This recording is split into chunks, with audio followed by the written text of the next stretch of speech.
বাংলাদেশে দ্রুততম সময়ে একটি গ্রহণযোগ্য নির্বাচন আয়োজন এবং সেই নির্বাচনে যুক্তরাষ্ট্র ও ভারতের ভূমিকা নিয়ে সম্প্রতি দুই দেশের জাতীয় নিরাপত্তা উপদেষ্টা পর্যায়ে বৈঠক অনুষ্ঠিত হয়েছে।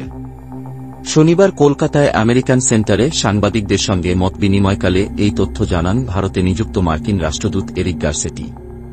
এরিক গারসেটি জানান, গত 6 জানুয়ারি যুক্তরাষ্ট্রের জাতীয় নিরাপত্তা উপদেষ্টা জ্যাক সুলিভান এবং ভারতের জাতীয় নিরাপত্তা উপদেষ্টা অজিত দোভালের মধ্যে একটি বৈঠক হয়।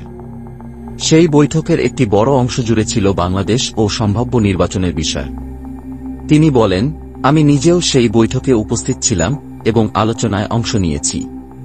আলোচনার মূল বিষয় ছিল কিভাবে দ্রুততম সময়ে বাংলাদেশে একটি গ্রহণযোগ্য নির্বাচন আয়োজন সম্ভব এবং সেই প্রক্রিয়ায় যুক্তরাষ্ট্র ও ভারত কিভাবে সহযোগিতা করতে পারে।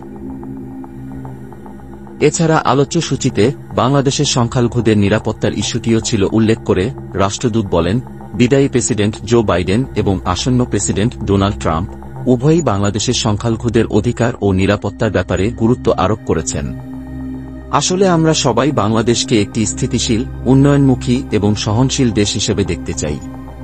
এদিকে শনিবার যেদিন এসব কথা বলেছেন ভারতের মার্কিন রাষ্ট্রদূত, তার একদিন আগে শুক্রবার ওয়াশিংটনে এক প্রেস ব্রিফিংয়ে জ্যাক সুলিভান বলেছেন, শেখ হাসিনার নেতৃত্বাধীন সরকার পতনে যুক্তরাষ্ট্র কলকাঠি নেড়েছে বলে যে গুঞ্জন চলছে তা একেবারেই অযৌক্তিক এবং ভারতের সরকারও এই গুঞ্জন বিশ্বাস করে না।